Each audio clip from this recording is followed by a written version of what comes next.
After the last episode, I found myself paying attention to something that happens almost every day.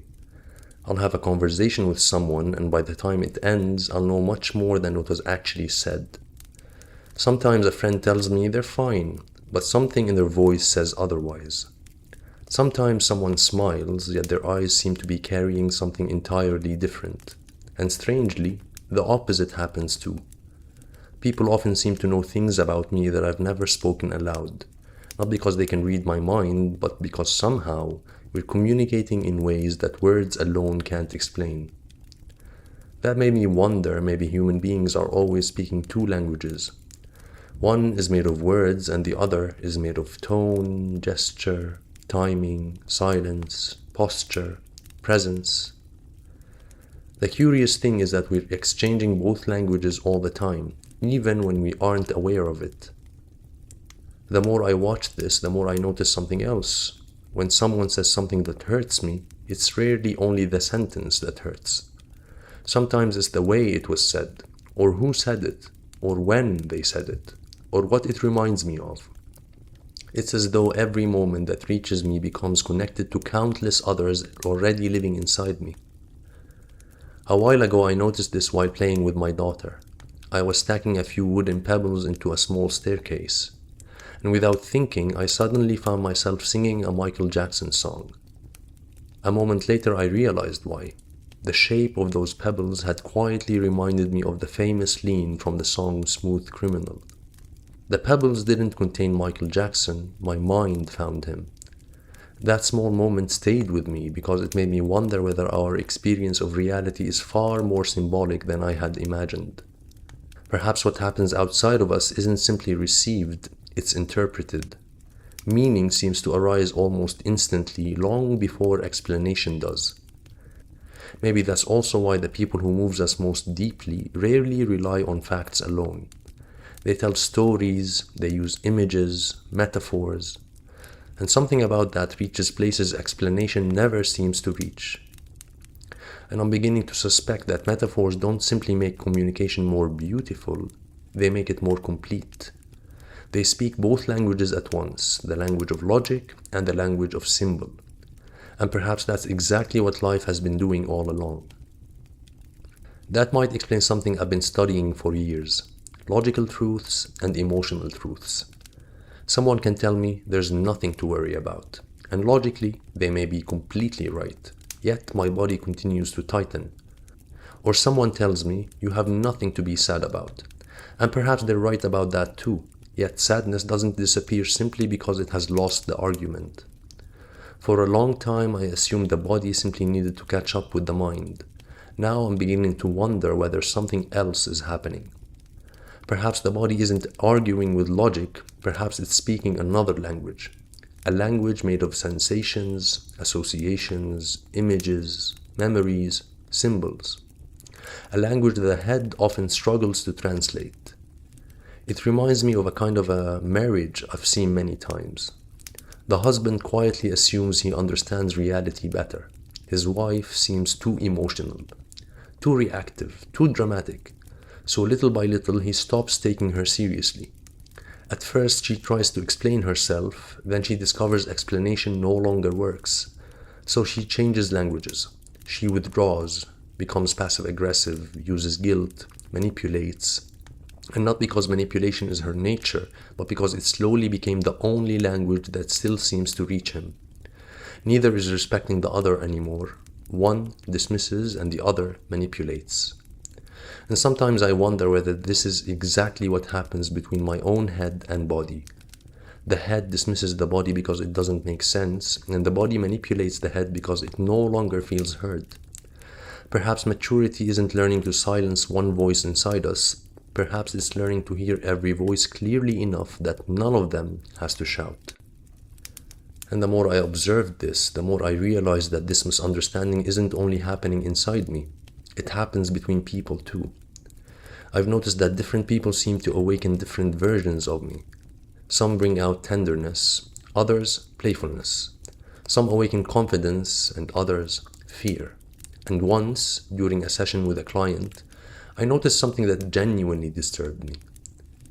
She was describing growing up with an abusive father. As she spoke, I became aware of an unexpected impulse toward aggression. Not because I wanted to hurt her, but because something inside me seemed to resonate with the posture she was carrying. I didn't act on it, but noticing it changed something. It made me wonder whether unfinished patterns don't simply live inside one person, perhaps they live between people, quietly searching for completion. Not because anyone consciously wants to repeat them, but because something unfinished is still trying to become understood. Perhaps every encounter is an opportunity to tune something that has quietly drifted out of tune. Resonance isn't always harmony. Sometimes it's precisely the tension needed to bring an instrument back to its true note. And perhaps this is one of the reasons we participate in each other's lives at all. I'm passing through life with certain frequencies, and eventually I meet someone whose frequencies resonate with mine. Sometimes the result is harmony, sometimes organized chaos. But either way, something is being revealed. Something is being given the opportunity to move, to be felt, understood, to be tuned. But tuned to what? Perhaps back toward the direction. Children seem to understand this instinctively. Watch them play. One moment they're the dragon, the next they're the knight, then the parent, then the child, then the monster, then the hero. They slip into roles and just as easily they slip back out. Perhaps pretend play isn't only entertainment, perhaps it's one of the ways children make meaning from life. They replay experience until something inside them settles. And perhaps there's another reason children so desperately want to be seen. Maybe they aren't simply asking for attention, they're asking to be read, to be recognized, to discover what happens when what is inside them meets the world. When we're seen, something is always being weighed. Sometimes we're rewarded, and sometimes we're punished, and sometimes, if we're fortunate, we are met with curiosity and acceptance. Someone who asks, what happened here, before deciding what should happen next. Maybe this is part of how we learn consequences. If I reach for something, something happens. If I hurt someone, something happens. If I cooperate, something happens. Consequences teach relationship. They teach the body that its actions have effects. Without that relationship, the body could simply become its desires. And perhaps this is why being seen matters so much. Someone is helping us learn how to participate in reality. I sometimes wonder whether adults continue doing the same thing, only we've become so attached to our roles that we've forgotten we're playing them. The victim, the rescuer, the mother, the father, the rebel, the husband, the wife, the wise one. Instead of moving through them, we begin calling them me. That brought me back to something from the first episode.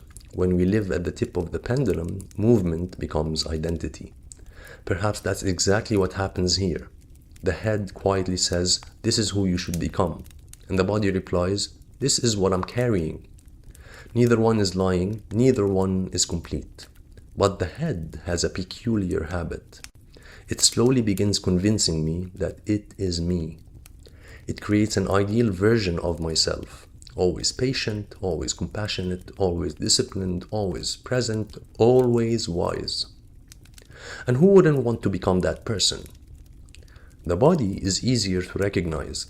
Its desires are obvious: food, rest, comfort, pleasure. The head is subtler. It seeks pleasure through identity. Perhaps that's why spiritual bypassing can feel so convincing. Because the head can use even the highest values to quietly colonize the whole person.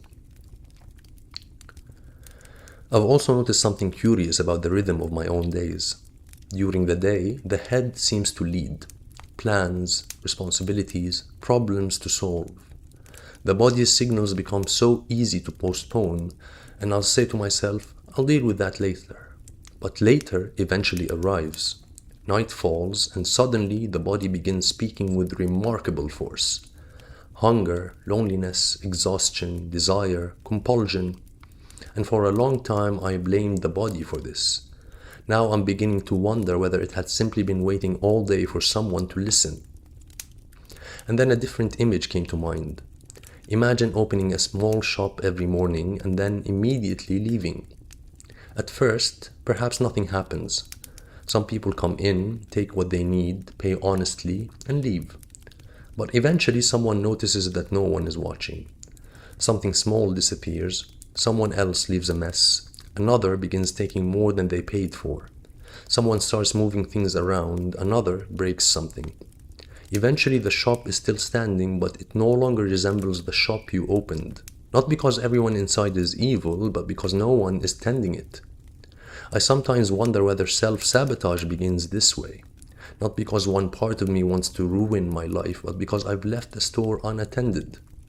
Thoughts begin making decisions, fear begins making decisions, desire begins making decisions, and old habits begin making decisions, until eventually I call the result self-sabotage. Perhaps it was never sabotage, perhaps it was unattended governance.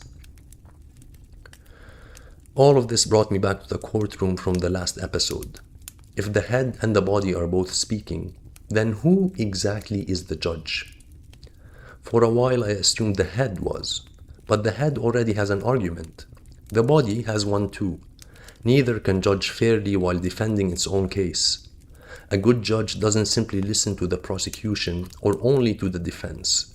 The judge examines the evidence, questions the witnesses, looks for what is missing.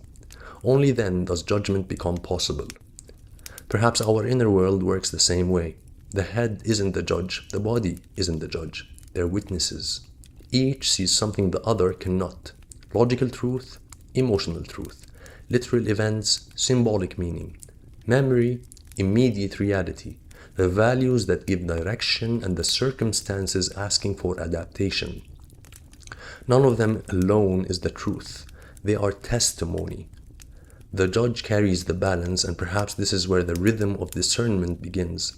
Not choosing between logic and intuition, but learning how to read both. There's a verse that has stayed with me for a long time. The very first command in the Quran wasn't believe or obey, it was read. And I've often wondered whether that invitation reaches much further than words on a page. Perhaps life itself is asking to be read, not only literally, but truthfully. The obvious and the symbolic, the facts and the meanings they awaken, the world outside and the world it stirs within. So perhaps the judge within isn't the one who already knows the truth. Perhaps it's the one who patiently learns how to read, to listen before concluding, to weigh before deciding, and to remain curious long enough for a truer interpretation to emerge. But there is still a problem. A judge is supposed to be impartial, and yet the judge is human. How can I expect myself to look at my own life without being moved by fear, or anger, or guilt, or desire? Maybe impartiality doesn't mean becoming unmoved. Perhaps that's impossible. Perhaps the judge isn't supposed to stop being moved. Perhaps the question is, what is the judge allowing himself to be moved by? A judge can hear the prosecution, hear the defense, examine the evidence, question the witnesses, and still reach a distorted verdict if the law itself has been forgotten. So perhaps the solution isn't for the judge to become free of influence, perhaps it's for the judge to know the law. Then the judge can be moved, but only in service of the law. Anger can be heard, fear can be heard, desire can be heard, grief can be heard, but none of them gets to become the judge. They become witnesses. And perhaps this is what makes discernment possible. Not the absence of emotion, but the presence of something greater than emotion by which emotion can be interpreted. A law, a direction, a set of values against which the evidence can be weighed. And suddenly the word read begins to mean something different to me. To read reality isn't simply to notice what is happening, it's to interpret what is happening without allowing any single voice to become the whole truth. The head speaks, the body speaks, the world speaks, our history speaks, our emotion speaks, our desires speak, and somewhere in the middle, there's a judge holding the balance, not asking which side is right, but what does the law require here? Maybe this is what discernment really is, not choosing between logic and intuition, not choosing between the head and the body, but learning to let both speak, while allowing neither to become the law. Because perhaps the greatest danger isn't that we misread reality, perhaps it's that we become so convinced by one interpretation that we forget we are the ones doing the reading. And if that's true, then maybe the question I want to leave this episode with is not simply, what am I seeing, but what am I using to decide the meaning behind what I see?